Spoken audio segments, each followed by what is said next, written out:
Welcome to Logic Joy. Today's equation looks so incredibly simple that your brain instantly guesses the answer is 5 or 0, but it technically tricks over 90% of people.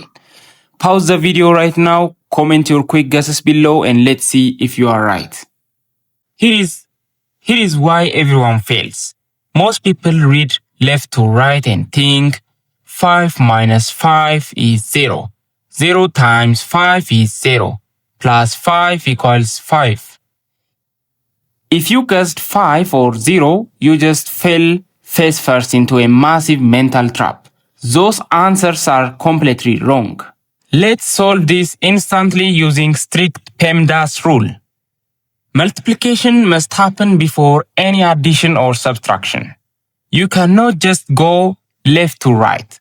First step, 5 times 5 is 25. Now we bring down the rest of the equation, leaving us with 5 minus 25 plus 5. Now we solve strictly from left to right. 5 minus 25 gives us negative 20.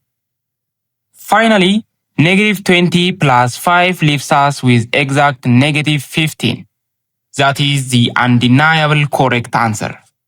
Did the repeating numbers trick your intuition? Let me know in the comments below. Like this video and subscribe to Logic Joy for more direct maths puzzles.